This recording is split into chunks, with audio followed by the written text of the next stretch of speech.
Hello, everyone. Many thanks for joining us on the program Road to Edo 2024, a program specially designed to showcase aspirants for the 2024 Edo State Governorship election. This is your best sport, the outstanding, most audacious sport for you to have an engagement with the Edo people in terms of your vision, in terms of your mission, in terms of your aspirations, in terms of what you want to do differently as far as the 2024 Edo State Governorship election is concerned.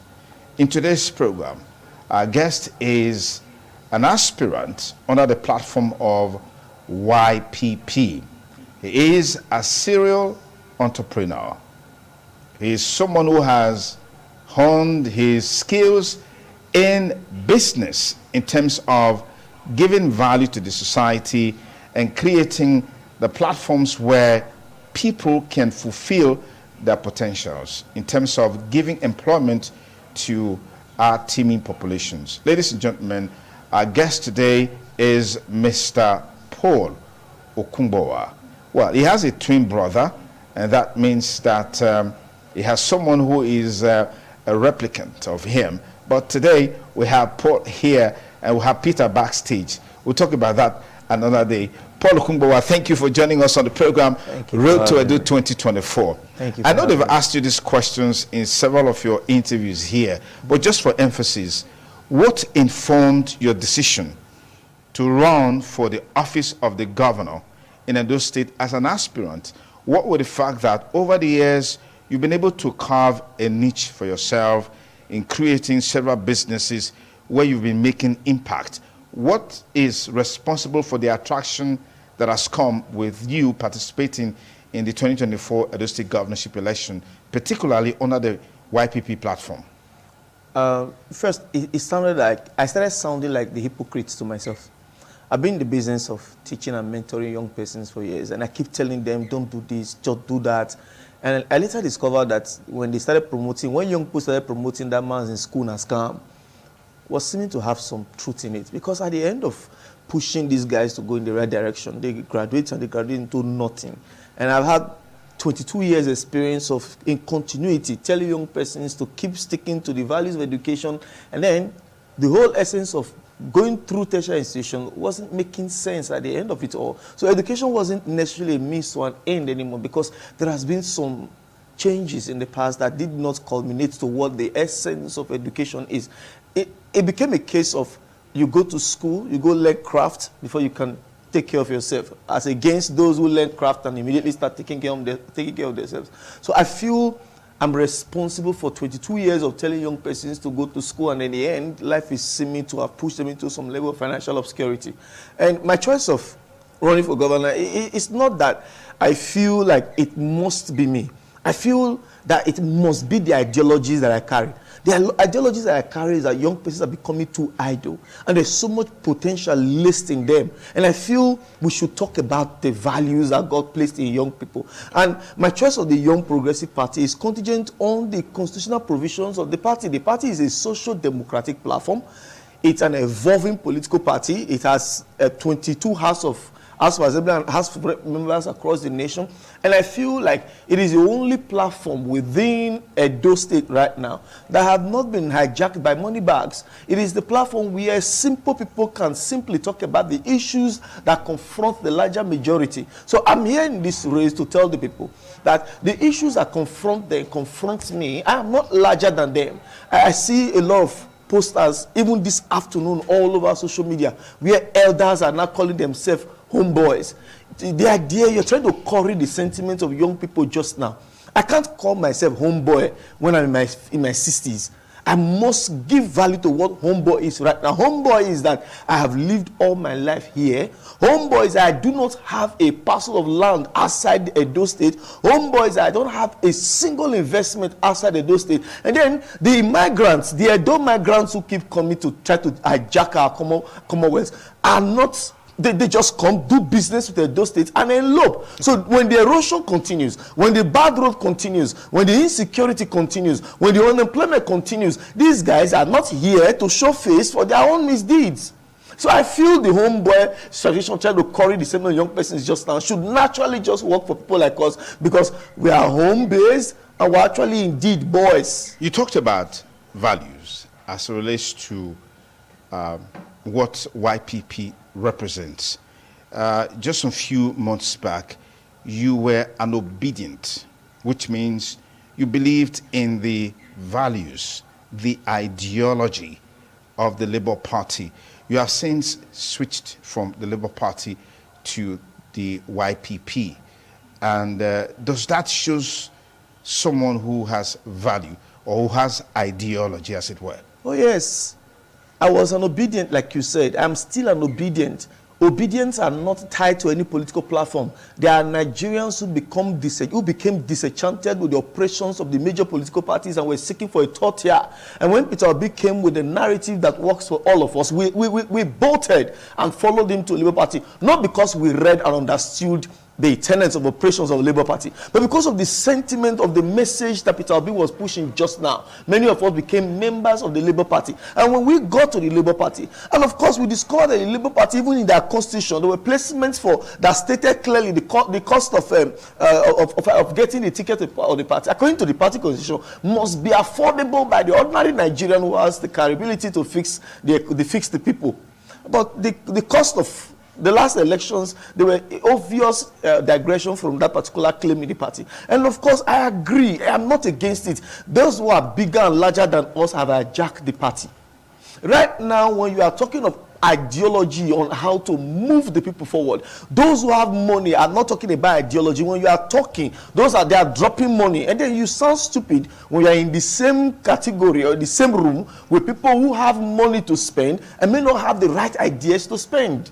So you're saying, in effect, is that if things change in the YPP that you currently are, you have that propensity to move on to the next available party. The constant thing. And then you will say that the ideology of your new platform resonates with you. The constant thing about life is change itself. If the YPP becomes anti-people, it will be against my conscience to stay in the party that is anti-people. But you see, when the YPP keeps keeping up this ideology, because the YPP has enshrined in our constitution young persons, using young persons to grow Nigeria. And I believe so much that there are certain age I will get to. I will not be interested in certain business. I will leave it to the younger generation. I grew up in the tutorial space, for example. The moment I turned 30, I gave tutorials to younger generations. The guys who are running Gorilla Brains just now via my templates are younger than I am, because I feel they have much more to offer than my generation. So I moved into the conventional school system, wherein I'm not dealing with parents of my age or those older than me, and I feel like I'm applying my time appropriately, and I'm doing what I need to do at the time that is available to me. So the constant thing in life is change. So which means you don't have value for experience. If you're saying you're leaving Gorilla Brains, for example, to the younger people, and then you move on to higher realms of tutorials. I don't have value for experience. Politically speaking, so let's put that on the table. Those who have been more experienced than you and I, what have they done with the economy? Now, let me put this to you, sir. In 2005, I was given a 5,000 naira gift by Professor Tawari Fufeyin of Animal and Environmental Biology, University of Benin. I turned 5,000 naira given to me by Professor Fufeyin today to a platform that has employed more than 450 persons. How can you tell me that I have not used my time well? Now, let's compare that to the political class. 2040 today is nearly 20 years, and I've been able to use 5,000 naira to grow multiple spreads of engagement. I have shown discipline. I have shown growth. When my mates, if my mates got what I got at the time, they would have lived ostentatiously. But I show that people can grow. The question I want to ask you, those who are more educated than us, those who are richer than us, those who are more experienced than us, quote and unquote, who have led Edo State for the past 16 years, would you compare the growth of Edo State as a state with so much wealth for the past 16 years to a single man for the past 20 years who used 5,000 naira without borrowing and turned it into an industrial platform today that has 450 staff network? I think when we speak about mustard seeds, we will also say that he who is faithful in little will be faithful in a lot. We have demonstrated that we are not stupid youths. We have demonstrated capacity. And now we're trying to marry our capacity with the ideas that God have placed in our heart. Okay. And it is never or not whether you are more experienced in running governance. Because what it has shown so far in the Nigerian political space is that the more experienced they are, the more they get better at looting the people's commonwealth. All right. You talked about education, particularly with the fact that you created a brand, the Gorilla Brain brand, which has made tremendous impact in the educational sector. But you haven't told us about your model for advancing the educational pursuit of Edo people. You haven't told us about your model for revamping the economy. You haven't told us about your model for revamping the industrial sector, the infrastructural sector, and various sectors as far as Edo State is concerned. Okay, thank you so much for that question, Mr. Duke. You see, I had proposed that I was going to schedule my appearances on ITV and talk topically, but I'm not going to go bloviating on the issue because I can't capture all within the time given to me for this interview. But I'll be taking it step by step. But let me promise you, sir, in the course of my engagement, you will see that we have not only decided that we'll run for governor, but we have impetus and we have the ideas to man the educational space. Of course, I'm from the educational space. And the things that we intend to do in the educational space will wow you. We are not only coming in with innovative ideas to the educational to cause a robust change in the educational space. We are coming to prove to people that we can use education to generate billions of naira. Our plan is to ensure that those in the teaching community are no longer beggarly. At the same time, we have copious plans that have been documented for the past 15 years on both infrastructural upgrades, security, health, and other. And let me talk very simply, very quickly, a little part on what we intend to do as far as the health sector is concerned. Sir, are you aware that when the poor man's child or the masses child is diagnosed of lifestyle disease, it's automatically a death sentence because they are too poor to take care of their health care? I've been raising funds for a young girl for the past 3 years, and she wrote to me again this morning, and I feel like, let me get honest, this girl may die. If you go to my Facebook, or you will see for the past 2 years, I've been consistent with raising funds for her. And I have said to myself, she's not alone in this boat. There are so many poor persons who can no longer even afford to even take medicines. And GlaxoSmithKline left Nigeria last month. A lot of companies are leaving Nigeria. The cost of inhaler just now is no longer so affordable for the man who earns 50 or 40,000 naira to buy inhaler for his child. The cost of Ventolin, just keep naming them. The cost of taking care of patients who have lifestyle diseases like kidney infections, hepatitis, or whatever the case is, has become so bloated that government has become so inhuman that government is not paying attention to these things. Well, these people are dying in their rooms. And I lost my own father to medical malpractice. And this led me to conscionably creating programs to ensure that healthcare can be delivered adequately. So will you wow you if I tell you the possibility of free healthcare for Edo masses? Now, let me give you a simple analogy to that. If you do direction of taxes appropriately, you will solve problem. Do you know, sir, that the driver, the tuke driver, the small bus, big bus driver, these guys who pay copious taxes every day, 3,000, 2,005, they pay taxes every day. If you deploy 30% of the taxes paid by these people, even the market woman you take ticket for selling okra inside market, if you deploy 30% of what they are paying, what you're collecting tax every month to a stack account, it will raise interest for HMOs. HMOs will begin to brew overnight because there is already stacked money. When you have such 30% stacked, the people who are working now know that they should pay taxes. In fact, they are happy to pay taxes because it's being kept the day they will fall sick or have needs for it. And of course, the man who is working doesn't fall sick every day. So such money is actually free money that can go into investment in the health sector if you know how to appropriate it without using it to do political compensation. If you keep such funds, you will raise interest of health management organizations. When you do that, you also raise interest of commercial banks because they are interested in stack money. That way, sir, you will see somebody who has a big property like this activity turning into a hospital, bringing in modern equipment because there is stack wealth. You will see doctors no longer going on strike because there is stack wealth. We're not just talking about using ideas to proliferate in the health sector as far as those persons within the working space go. How about the civil servant? You pay taxes. The idea is to redeploy these taxes appropriately. If you are humane about the taxes that people pay, you don't hide under the fact that you're using taxes for security. The place is usually insecure. Okay. Don't come and tell me you're using taxes for roads. The roads are terribly bad. Don't come and tell me you're using taxes to improve the economy. The economy is shutting down. The economy is in coma. Use it to affect the lives of the people you are collecting it for directly. Okay.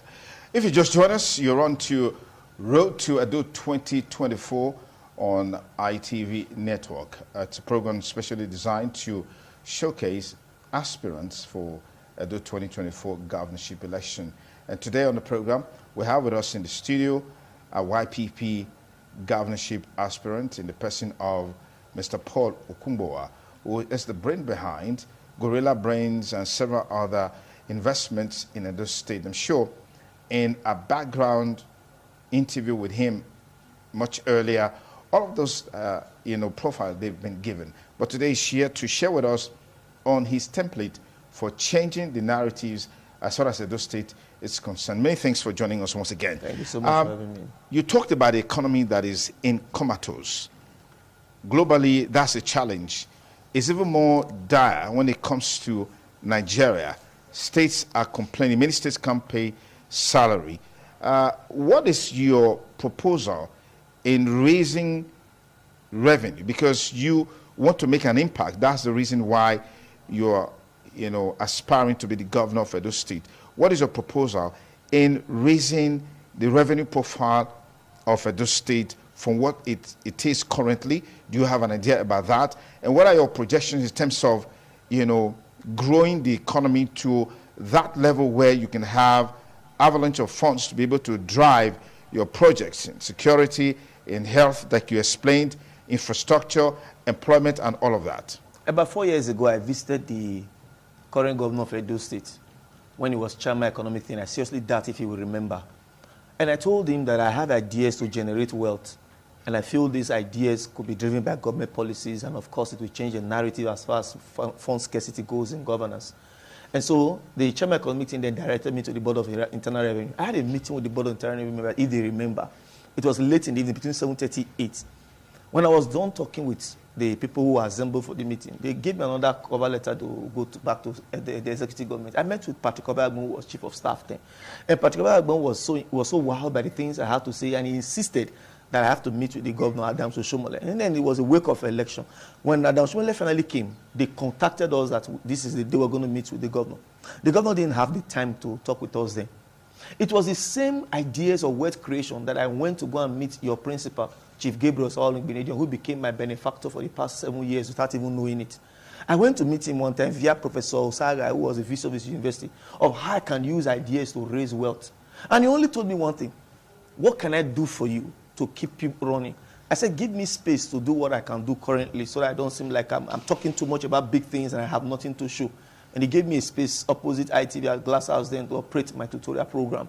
You see, it was the same ideas on how to create wealth that led me to go and meet the Oba Obini. And when I was done, the Oba Obini gave me his name and even a 50-hectare land space to the organization I represented to go and experiment the things I was talking about, which was later truncated by the Commissioner of Agriculture then, Lakoju. And I couldn't go back to the palace, obviously. He joined his ancestors afterwards. You see, when we say that we can change the economic narrative of Edo State, it is not just a statement that is based on gloating or CV. We have seen chairman board of this, chairman board of that, chairman board of this. All these boards they represent have no growth curve.